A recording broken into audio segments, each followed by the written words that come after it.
औदारिक शरीर केवल मनुष्य और त्रिंचों में पाया जाता है, ये औदारिक शरीर है। और वैक्रक शरीर देव और नारकी जीवों में पाया जाता है, तो ये वैक्रक शरीर है। आहारक शरीर छठे गुण स्थानवर्ती जो रिद्धिधारी यानी आहारक रिद्धिधारी मुनिराज हैं, उनके लिए यह आहारक शरीर पाया जाता है। तो इस प्रकार से ये अपन को ध्यान में रखना चाहिए। ये मुख्य रूप से प्रधान रूप से 3 शरीर होते हैं। तेजस और कार्मण तो इसके सहयोगी होते हैं, इसके अनुसरण करता होते हैं। तो आचार्य महाराज ने कहा कि तेजा कम में ही तिये, तेजा और तेजस और कार्मण के पहले अवस्था ध्यान रखिए तिये, अर्थात ये 3 शरीर औदारिक, वैक्रक और कार्मण, ये 3 शरीरों में तेजा कम में ही अर्थात तेजस और कार्मण का संजोगे कय संयोग करने पर चदु चदु चदु, उसके कितने कितने भेद हो जाएंगे? 4 4 4 भेद हो जाएंगे। अर्थात औदारिक के 4, वैक्रक के 4 और आहारक के भी 4 भेद हो जाएंगे या उनकी प्रकृतियां हो जाएंगी। औदारिक के 4 कौन कौन से होंगे? तो औदारिक ये पहला भंग बनेगा। दूसरा बनेगा औदारिक तेजस, और तीसरा बनेगा औदारिक कार्मण, और चौथा बनेगा औदारिक तेजस कार्मण। अब इनको हम नाना जीव की अपेक्षा से इस रूप में देख सकते हैं। औदारिक ऐसे भी जीव हैं जिनके लिए औदारिक शरीर हुआ करता है। तो औदारिक शरीर क्या है? तो कहते हैं जिसके लिए चक्रवर्ती भरत चक्रवर्ती हैं, या और भी ऐसे देव हैं, ऐसे मनुष्य हैं कि जो अपना वैक्रक शरीर बना लेते हैं, तो वह वैक्रक शरीर रिद्धिगम्य है, वो वैसा वैक्रक नहीं है। इसलिए आचार्य महाराज ने कहा कि वह औदारिक है, और जो विक्रिया से रिद्धि यानी वो शरीर बनाया गया है, तो ऐसा नहीं है कि वो पकड़ में ना आए, ऐसा नहीं कि वो दिखेगा नहीं, तो दिखेगा, उसके लिए पकड़ा जा सकता है। तो ऐसा वह चक्रवर्ती का जो शरीर है वो औदारिक है। तीसरा होता है औदारिक तेजस। अपने औदारिक शरीर में जो कांति लाता है, जो प्रभा लाता है, उसका नाम है औदारिक तेजस। कोई भी प्राणी क्यों ना हो, कैसा भी क्यों ना हो, उसके शरीर में किसी ना किसी प्रकार की आभा रहती है, तेज रहता है, किसी में कम और किसी में अधिक, लेकिन रहता है। ये है औदारिक तेजस। और संसारी प्राणी है, हर प्राणी कर्म से बंधा हुआ है। ऐसा एक भी संसारी प्राणी नहीं है जिसके अंदर में कार्मण शरीर ना हो। इनका तो अनादि संबंधी है, अनादि काल से संबंध है। तो जब वह औदारिक शरीरधारी कोई जीव रहता है तो कार्मण शरीर के साथ में भी है, कार्मण शरीर के बिना नहीं रहता है, इसलिए औदारिक कार्मण ये भंग बन जाता है। और तीसरा, जब हम सामान्य दृष्टि से देखते हैं तो चौथा भंग बन जाता है, औदारिक शरीर भी है, तेजस शरीर भी है और कार्मण शरीर भी है। तो इस प्रकार से ये 4 भंग बन जाते हैं। कई बार अपन ऐसा देखते हैं कि ऐसे भी कौन से प्राणी हो सकते हैं जिसको पहला भंग बने? औदारिक तो चक्रवर्ती हो सकता है, औदारिक और भी ऐसी विक्रिया जिसका शरीर बन जाता है। ऐसे औदारिक शरीरधारी जो विक्रिया करते हैं उनका औदारिक औदारिक ये पहला भंग बनता है। दूसरा था औदारिक तेजस। हम सभी अपन सभी का जो शरीर है और औदारिक तेजस हैं, ये दोनों चाक्षुष हैं, उनको हम देख सकते हैं, औदारिक तेजस। तीसरा है औदारिक कारमाण। तो औदारिक शरीर तो है, वो तो दिख रहा है, लेकिन कारमाण शरीर जो है वो आंखों से नहीं दिखता है। लेकिन नहीं दिखता है तो इसका मतलब यह नहीं कि वो नहीं है, हैं? नहीं दिखे तो इसका मतलब ये नहीं कि नहीं है, नहीं दिख रहा तो भी है। क्यों है? क्योंकि कर्म है और संसारी जीव कर्म से बंधा हुआ है। तो कारमाण शरीर भी प्रत्येक प्राणी के साथ में है। तो औदारिक कारमाण। और जब हम सामान्य रूप से देखते हैं अपने लिए अधिक से अधिक एक साथ कितने शरीर हैं, तो आमतौर पर चक्रवर्ती होगा तो उसको तो 4 हो गए, और 2 ऐसी रिद्धि या विक्रिया संपन्न नहीं है उसके लिए कितने हैं? 3 शरीर हैं। अब ऐसे जीव कोई हैं क्या जिसको 2 ही शरीर पाए जाते हैं? तो हाँ, ऐसे भी जीव हैं जिसको 2 ही शरीर पाए जाते हैं। कौन सा? तेजस और कारमाण। जब मृत्यु हो जाती है तो तेजस और कारमाण शरीर का संबंध बना रहता है, वो कभी छूटता नहीं है, तेजस कारमाण।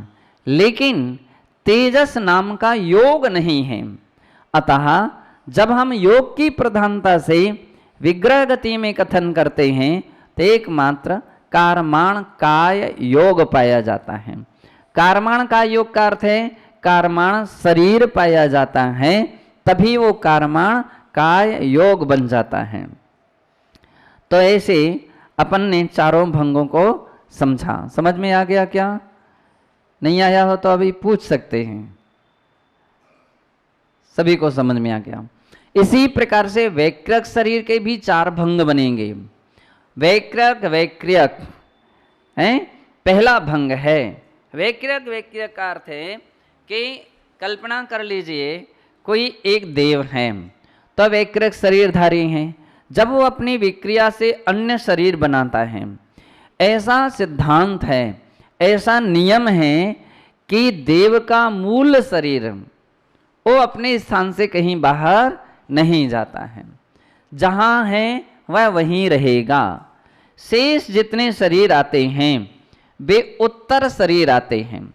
सौधर्म स्वर्ग से सौधर्मिंद्र आता है, तो सौधर्मिंद्र का क्या मूल शरीर आता है कि उत्तर शरीर? उत्तर शरीर आता है, मूल शरीर नहीं आता है। ईशान इंद्र भी आता है, सनत कुमार भी आते हैं, है ना। तो ये इंद्र जो आते हैं या और भी जो कुबेर आदि आते हैं, तो इनके मूल शरीर नहीं आते हैं।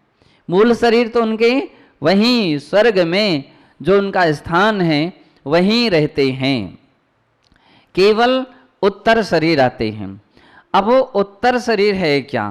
तो ना वैक्रक वैक्रक शरीर है, वो वैक्रक वैक्रक शरीर है। और एक वैक्रक तेजस, वैक्रक शरीर में भी कांति हुआ करती है। एक बार परम पूज्य आचार्य श्री महावीर कीर्ति जी महाराज से किसी ने पूछा कि देव जो हैं वो दिखते तो नहीं, कभी दिख सकते हैं? बोले दिख तो सकते हैं, लेकिन दिखते नहीं हैं, ये उनकी विशेषता है, वो करुणावंत है अपन सभी पर। बोले दिखते नहीं हैं तो क्यों? बोले आप डर जाओगे इसलिए नहीं दिखते हैं। एक बार उनके जीवन में एक ऐसी घटना घटी, और आमतौर पर आचार्य महावीर कीर्ति जी महाराज के तप साधना और ध्यान साधना और जाप की ऐसी विशेषता थी कि उनके लिए बहुत कुछ सिद्धियां थीं। तो बतलाते हैं कि रात्रि के समय जब वे जिस कमरे में या जिस स्थान पर शयन करते थे, तो लोगों को अपने कमरे में रुकने से मना कर देते थे और बोलते थे आपको रुकना ही है तो कमरे से बाहर थोड़ी दूर पर रुको, कमरे से आप बिल्कुल पास में या सट करके मत रुको।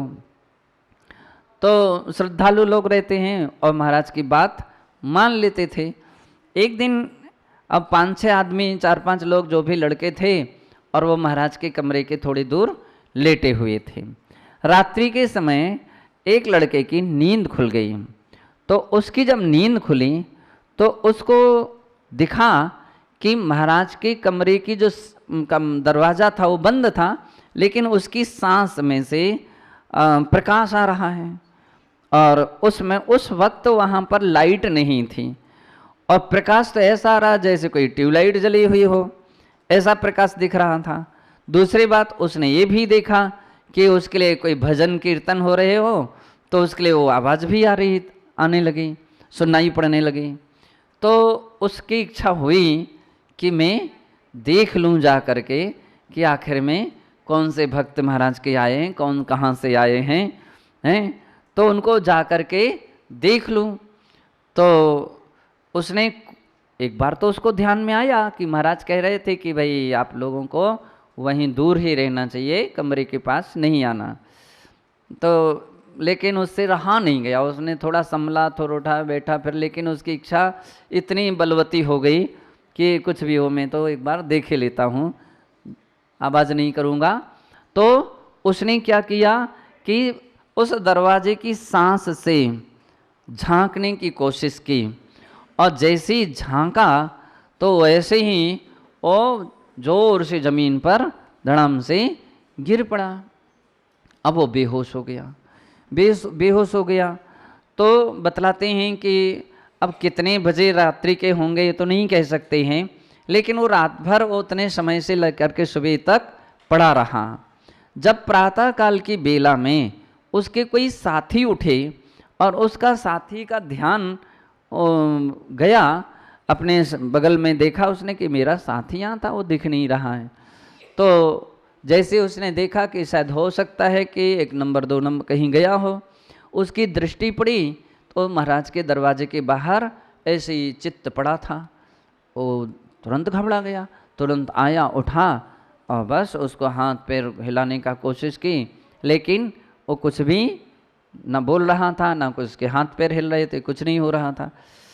तो थोड़ा और घबराया, उसने अपने दूसरे साथी को जगाया, 2-3-4 लोग जग गए, और तब तक तो बात ऐसी वो फैल गई कि और भी जनता आ गई। और उसी समय महाराज का दरवाज़ा भी खुला। महाराज का दरवाज़ा खुला तो अब लोगों ने तुरंत के तुरंत, महाराज श्री ऐसा हो गया, आशीर्वाद दो, और ऐसा करो वैसा करो, ठीक कर दो। महाराज ने कहा देखो मैंने कहा था तुम लोगों से कि दरवाजे के पास नहीं लेटना या हमारे कमरे के निकट नहीं लेटना, और ये लड़का माना नहीं था। उसने, महाराज ने क्या किया कि जो भी मंत्र वगैरह पढ़ा और उसको पिच्छी लगाई और वो उठ करके खड़ा हो गया, है ना। महाराज ने कहा क्यों, मैंने बोला था तुझे कि तुझको नहीं उठना है या नहीं कमरे के पास आना है, और तू कमरे के पास क्यों आ गया था। अब उसने सारी बात कह दी कि वो प्रकाश था तो मुझे लग रहा था कि भाई ये इतना प्रकाश कहाँ से आ गया, ये था वो था। तो उसने सारी कहानी महाराज के लिए सुना दी। तो कहने का अर्थ केवल इतना है कि देवों के वैकृत शरीर में बहुत तेज रहता है। ऐसी एक बार की और घटना थी कि आचार्य महावीर कीर्ति महाराज का किसी रास्ते से बिहार चल रहा था, जंगल से बिहार, ऐसे रास्ते से, अपरिचित रास्ते से बिहार चल रहा था। तो जो कोई साथ में लोग चल रहे थे तो बहुत कम थे, और जो थे उनके लिए रास्ता पता ही नहीं था।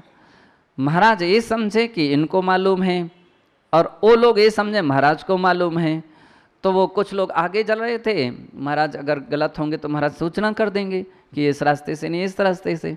तो वे आराम से चल रहे थे, और महाराज ये समझ रहे थे कि आगे चल रहे हैं तो इनको रास्ता पता है। और ऐसी परिस्थिति में वो काफ़ी गलत रास्ते पर पहुंच गए, या ऐसे कोई रास्ते पर पहुंच गए कि वो भटक गए। उन्होंने कहा महाराज श्री अब 2 रास्ते आए हैं, किस इस रास्ते से चलना है कि इस रास्ते से। महाराज ने कहा ये तो मुझे नहीं मालूम, तू ही बतला तुम आगे आगे चल रहा है। तो बोले हम लोगों को नहीं मालूम। अब इतने 5-7 किलोमीटर, इतने जो भी जितने किलोमीटर चल के वो गए और बीच जंगल में बोले कि अब रास्ता दोनों को किसी को नहीं मालूम है।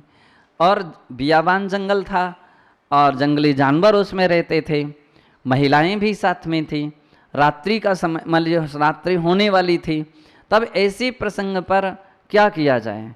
सभी लोग एकदम हताश होने लगे, घबराने लगे।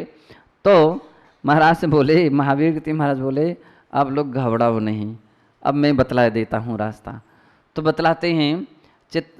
परम पूज्य आचार्य सन्मति सागर जी महाराज के संग में जो संघ संचालिका मैनाबाई है, तो मैनाबाई की शायद बुआ वो महावीर कीर्ति महाराज के संग में ब्रह्मचारिणी थी और उनके साथ में ही मैनाबाई भी उस समय गई होंगी।